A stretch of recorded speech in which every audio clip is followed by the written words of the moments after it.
ይሄ አንደኛው ኦሪጂናል ይሄ ሁማን ሄር ይባላል ኦሪጂናል ነው። ይሄኛው ደግሞ አርቲፊሻል በፕላስቲክ የሚሰራ ነው። ያረ የምን ይሄ ፕላስቲክ ነው ፕላስቲክ ኬንያ ውስጥ ኢትዮጵያ ውስጥ ይመረታሉ እነዚህ። ስለዚህ ጭንቅላታቸውን የማፈዝ የማደነግዝ እንዳይማሩ ሁል ጊዜ ይሄንን እንዲያስቡ ሁል ጊዜ ይሄንን እንዲለብሱ የኢየሱስ ክርስቶስ ሥጋው ደሙ እንዳይቀበሉ የማደርገው በእነዚህ ነው።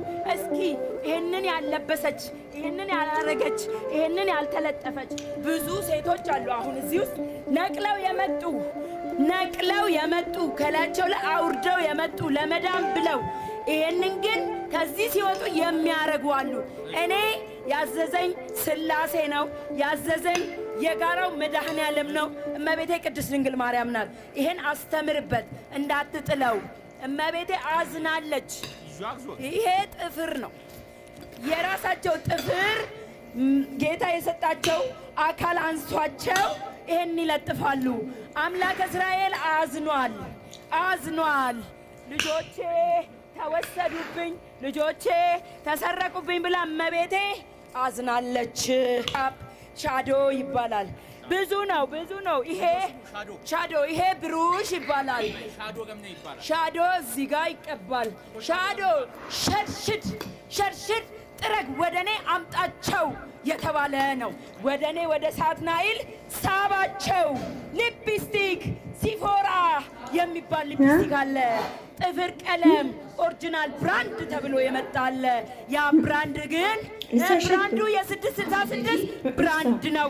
የኔ የሳትናኤል ትእዛዝ ስለሆነ ይሄንን ብታምኑም ባታምኑም እንግዲህ እኔ አልዋሸሁም። ሻዶ እንግዲህ ማን ነው? ጥላ ማለት ጨለማ ነው። ይሄን ይዛችሁ ትዞራላችሁ፣ የጨለማው መንፈስ ይገባል። ተሻሽሎ ይሄ የአጋንንቱ ጥፍር ምሳሌ ምልክት ማሳያ ኢትዮጵያ ውስጥ እንዴት ክርስትናን እንደምናጠፋ በጣም ይሄ የራሱ የሳትናኤልን ጥፍር ነው የሚያክለው። የራሱ የሳትናኤልን ጥፍር ነው የሚያክለው። ይሄ እዚህ ላይ ይሰካል። ይሄ እዚህ ጋር ይሰካል። ከዛም በኋላ እዚህ ላይ ጥፍር ቀለም ያ ብራንዱ ጥፍር ቀለም ይቀባል። ከዛ በኋላ ሴቱ እየሄደ 20 ሺህ ለሰርጉ 30 ሺህ እየተከፈለ ጋብቻው በዚህ ይመሰረታል። ቀለበቱ ሳይሆን ጋብቻው በ666 ትእዛዝ በዚህ ይመሰረታል።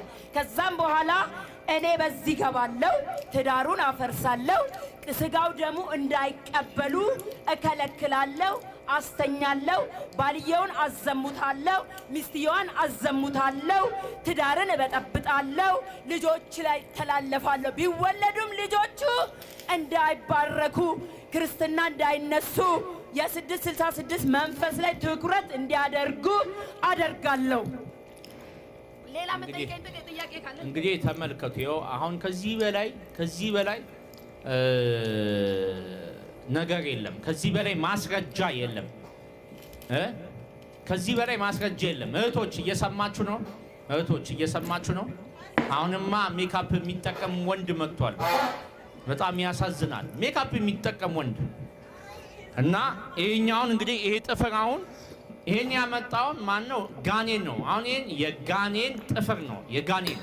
የዲያብሎስ ማለት አሁን ይሄን ሁሉ ያስተማራቸው ይላል መጽሐፈ ሄኖክ ምዕራፍ 2 ለሰው ልጆች እንሾሽላ መቀባትን፣ ቅንድብ መቀንደብን፣ ይሄን ሁሉ ዊግ ማድረግን በሙሉ ያስተማረው አዛዚኤል የተባለ የአጋንንት አለቃ ነው።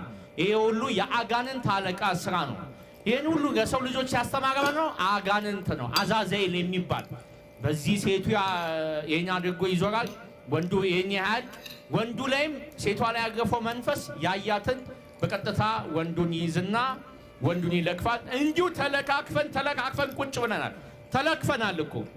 ተለክፈናል። ሴቱ ተለክፏል፣ ወንዱም ተለክፏል። ይሄን ያደረገ ሴት ይከተላል፣ እሱም ይለከፋል። ተለካክፈን ቁጭ ብለናል። አንሰማ። አሁን ሴቶች ታውቃላችሁ ነው አደረገ። ለምን ታደርጋላችሁ?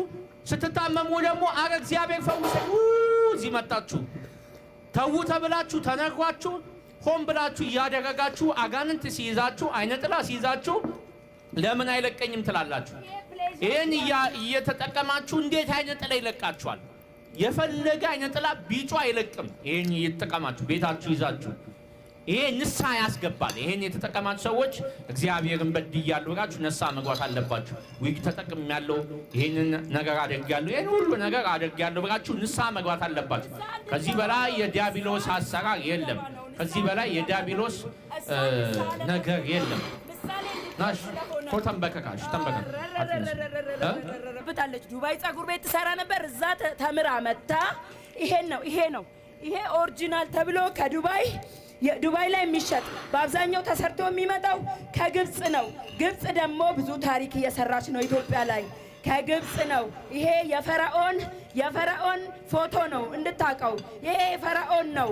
ፈርዖን ደግሞ ኢትዮጵያ ላይ ተነስታ የምትሰራው ስራ ብዙ ነው። ፈርዖን ማን እንደሆነ ታውቃለህ አንተ? ልቦና ያውቃል ብዙ ነገር። ከ150,000 ብር በላይ ነው በአሁን ሰዓት። ያኔ እሷ ስትገዛ ርካሽ ነው። አሁን ወደ ዶላር ብትቀይረው ይሄ ወደ 150,000 ብር ነው። ሊፕስቲኩ ያው ይሄው ይሄ ሊፕስቲክ ነው። ከንፈራቸው ይሄ በፊት ውድ ተብሎ ልቀባና ላሳየህ። በምን ነው የሚሰራው?